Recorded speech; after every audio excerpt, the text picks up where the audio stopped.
মায়ার নবীর কণ্ঠের আওয়াজ আবু বকরের কানে লাগতে দেরি আবু বকর বলেন লাব্বাইকা সাদাইকা ইয়া রাসূলুল্লাহ। দরজা খুলে দিলেন। নবী বলেন আবু বকর এত গভীর রাত আপনি কি ঘুমান নাই? আবু বকর বলেন নবী বহুদিন আগে আপনি বলেছিলেন হিজরত করা লাগবে, আমি আবু বকর আপনার সঙ্গী হব। আল্লাহর জাতের কসম করে বলি রে নবী, ওই যেদিন আপনি বলছেন যত ব্যস্তই থাকি না কেন রাতের বেলা ঘরে আইসা আমি দাঁড়াইয়া অপেক্ষা করি, একটা সেকেন্ডের জন্য আমি ঘুম যাই না। কারণ আমি যদি ঘুমায় যাই আর রহমতের নবী আইসা তাকিয়া যদি আমাকে না পায়, অন্য দিক থেকে দুশমনের আক্রমণ, নবীর উপরে আক্রমণ যদি হয়, নবী যদি চলে যায়, আমি আবু বকরের বেঁচে থেকে কি লাভ? কারণ আমি আবু বকর যেই নবীর সোহবত আর নেক নজর এত দামি হয়ে গেলাম। হঠাৎ খবর হয়ে গেল নবী নাই, নবী নাই। মদিনার নবীর একজন আশিক খেজুরের বাগানে পানি দেয়, হঠাৎ করে কানে আওয়াজ নবী নাই। বালতি ফালাইয়া আসমানের দিয়ে তাকায় কয় মালিক তুমি আমাকে অন্ধ বানাইয়া দাও, কারণ এই চক্ষু দুইটা রিজার্ভ করে রেখেছি শুধু নবীজিকে দেখবো আর কলিজাটা ঠান্ডা করব। আজ আমার সেই মহব্বতের নবী যদি না থাকে, এই চক্ষু দিয়া অন্য কিছু দেখবো না, তুমি আমারে অন্ধ বানায় দাও। আবু বকর বলে নবী আল্লাহর জাতের কসম আমি একটা সেকেন্ড ঘুমাই না, দরজার কিনারায় দাঁড়ায় দাঁড়ায় অপেক্ষা করি নবী এসে কখন আমারে ডাক দিবে, আমি সাথে সাথে যেন জবাব দিয়ে দরজা খুলতে পারি। মায়ার নবী চোখের পানি ছেড়ে কাঁদলেন। আবু বকর এটা কেমন করে সম্ভব? নবীজির এই কথা আবু বকর বলে নবী আমার মেয়ে আসমা এও রাতে ঘুমায় না, আমি সারা রাত অপেক্ষা করি, আমার কন্যাটাও নাস্তা বানায় অপেক্ষা করে, মদিনার পথে কে দিবে খানা, আমার মেয়ে খানা নিয়ে অপেক্ষায় থাকে। আমি আবু বকরও যাব, আমার মেয়েটা অপেক্ষা করে। এদিক দিয়ে দুশমনেরা ঘরের পেছন দিয়ে ভেতরে ঢুকলো, দেখে মুহাম্মদ নাই। এদিকে সময় খুবই কম, দ্রুত নবী আবু বকরকে নিয়ে বের হয়ে গেলেন। হাঁটতেছে পাথরওয়ালা পথ, সমতল না, উঁচকুচ পথ, পাথরওয়ালা রাস্তা, হাঁটতে বড় কষ্ট। হাঁটতেছেন আবু বকর একবার ডানে যায়, নবীর একবার বামে যায়, একবার সামনে যায়, একবার পেছনে যায়। নবী বলেন আবু বকর আপনি এমন কেন করেন? আবু বকর বলে নবী দুশমনের ভয় আমি ভয় পাই, ডান দিক থেকে না জানি আক্রমণ আসে ডানে যাই, বাম দিক থেকে না জানি আক্রমণ আসে আমি বামে যাই, পেছন দিকে যাই, আবার পেছন থেকে যেন আক্রমণ করতে না পারে। কারণ কোন দুশমন যদি আক্রমণের গুলি মারে আমি আবু বকরের গায়ে লাগবে, আমার মায়ার নবীর শরীরে যেন না লাগে, কারণ আমার মায়ার নবীর শরীর এত বরকতের শরীর, যেই নবীর শরীর মোবারকে মশা পড়ে না, মাছিও পড়ে না, হারাম। আবু বকর নবী হাঁটতেছেন দুজনে মদিনার পথে। যাওয়ার বেলায় শেষ সময় বাইতুল্লাহর কিনারায় গিয়ে নবী একটু বিদায় দেয়, কান্না করে, এরে বাইতুল্লাহ আমি তোর জন্য বড় পাগল, বড় আশিক। ওরে বাইতুল্লাহ তোর দরজায় যখন আমার সিনাটা লাগাই কলিজাটা ঠান্ডা হয়ে যায়।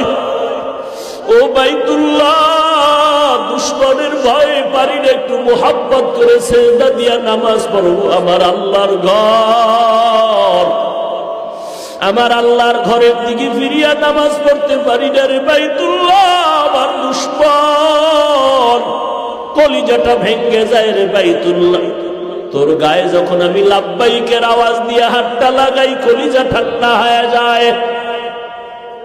ও বাইতুল্লাহ তোরে রেখে যাইতে মনে চায় না, মদিনার পথে আমার জন্মভূমি, এখান থেকে যেতে মনে চায় না, কিন্তু আমার মালিকের অর্ডার, ও বাইতুল্লাহ, আজ আমি চোখের পানি ছেড়ে কান্না করে যাইতেছি।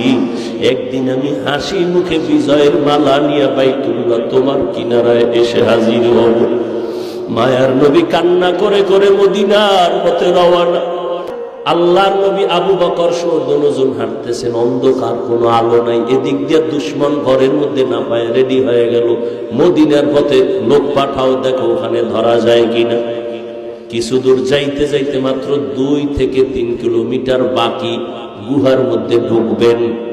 হঠাৎ করে আল্লাহর নবীর পায়ে একটা পাথরের আঘাত লাইগা রক্ত বের হয়ে গেছে। নবীজি এত অসুস্থ, রক্ত বের হচ্ছে, থামে না। মায়ার নবী এমন অবস্থা, হাঁটতে এখন কষ্ট হয়।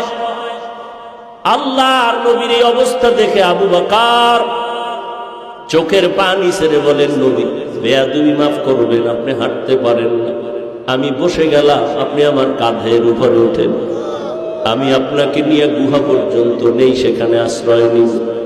নবী বলেন না। শেষ পর্যন্ত মায়ার নবী এতটা অসুস্থ, পেছনে দুশমনের আঘাত, আবু বকরের কাঁধের উপরে উঠলেন। আবু বকর আমার নবীরে নিয়ে 2-3 কিলোমিটার চলে গেলেন, গুহার সামনে দাঁড়াইলেন। গুহার ভেতরে ঢুকবেন, ওদিকে দুশমন আসতেছে। আল্লাহর নবী আল্লাহর উপরে ভরসা করে ঢুকে গেলেন গুহার ভেতরে। গুহার ভেতরে যাওয়ার পর দেখে পুরানো গর্ত, চতুর্পার্শ্বে ছিদ্র আর ছিদ্র। ওদিকে গুহার মুখ এত বড়, দুশমন আইসা যদি সামনে দাঁড়াইয়া একটু ভিতরে তাকায় আমাকে দেখে ফেলবে। আবু বকর ভেতরে, নবীও ভেতরে। নবী এখন আরাম করবেন। আবু বকরের রানের উপরে মদিনার নবী মাথা রাখলেন, আর আবু বকর নবীর বিশ্রামে গেলেন চুপচাপ।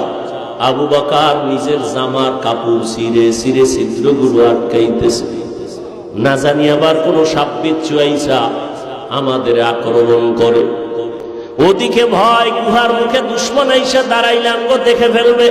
আল্লাহর কুদরত, হঠাৎ করে দেখে দুশমন গুহার মুখে আসিয়া দাঁড়ায় গেছে। এই আসতে আসতে না আসতে মুহূর্তের মধ্যে মাকড়সা জাল বলল। দুশমন আসতে না আসতে একটা কবুতর এসে ডিম পাড়া শুরু করল। দুশমনেরা নিচে তাকাইলেই দেখে ফেলবে আবু বকরের। হেফাজতের মালিক আমার আল্লাহ। মায়ার নবী তো বিশ্রামে আছে আবু বকরের রানের উপরে। ওরা গুহার মুখে আইসা তাকাইয়া ভিতরে তাকায় না, ডানে বামে তাকায়, হালকা ভাবে নজর দিয়ে দেখে মাকড়সার জাল, কবুতর, এখানে তো কেউ নাই। এরা ওখান থেকে চলে গেল। আবু বকর চুপ করে বসে আছেন, গর্তগুলো জামার কাপড় দিয়ে আটকাইতেছে। ছিঁড়ে ছিঁড়ে ছিঁড়ে ছেড়ে আটকায় দেখে একটা ছিদ্র বন্ধ করার মতো কাপড় নাই। আবু বকর ওই গর্তটার মুখে পায়ের গোড়ালি দিয়া চাপ দিয়া ধরে রাখলেন, কিন্তু ওই গর্তের মধ্যে একটা সাপ বহুদিন ধরে ছিল, মায়ার নবীকে দেখবে বলি অপেক্ষা করছে। আবু বকর যখন পা সরায় না, ঠোঁট দিয়ে কয়েকটা হালকা ভাবে আক্রমণ করলো। আক্রমণের নিয়ত না, পাওটা সরাও, আমার আশান্বিত নবী বুঝি আসছে, আমি দেখব। যখন পাওটা সরায় না, হালকা ভাবে একটু দাঁত বসায় দিছে। দেওয়া মাত্র বিষে পুরা শরীর জর্জরিত। আবু বকরের বিষ, চোখের পানি পড়া শুরু হয়ে গেল, কিন্তু পা নাড়ায় না। রহমতের নবী রানের উপরে মাথা মোবারক রেখে আছে, পা নাড়ায় না। বেদবি হবে, নবীর ঘুম নষ্ট হবে।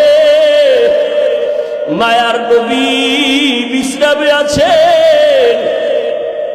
হঠাৎ করে অজান্তে আবু বকরের কান্নার চোখের একটা ফোঁটা পানি নবীর উপরে পড়ে গেল। মায়ার নবী তাকায় দেখে আবু বকরের চোখে পানি। নবী বলেন, আবু বকর কি খবর? বলে, নবী এই হালাত। নবী জিহ্বার থেকে মোবারক থেকে লালা মোবারক নিয়ে একটু লাগাই দিলেন, সাথে সাথে বিষ পানি হয়ে গেল। আল্লাহর নবী চোখের পানি ছেড়ে গর্তের বিবরণ দেয়। আম্মাজান আয়েশা কাঁদতেছেন। আম্মাজানকে বললেন, ও আয়েশা, তোমার বাবা আমাকে কাঁধে নিয়া 3 কিলোমিটারের মতো রাস্তা পারাইয়া ওই গর্তের মধ্যে নিয়া তার রানে আমি মাথা দিয়া বিশ্রাম নিছিলাম। বিষের ব্যথায় কানছে, তবে একটু পা নাড়ায় নাই। এই যে ত্যাগ আবু বকর আমার জন্য দিনের স্বার্থে দিল, সারা দুনিয়ার উম্মতের নেক এক পালায় দিল সমান।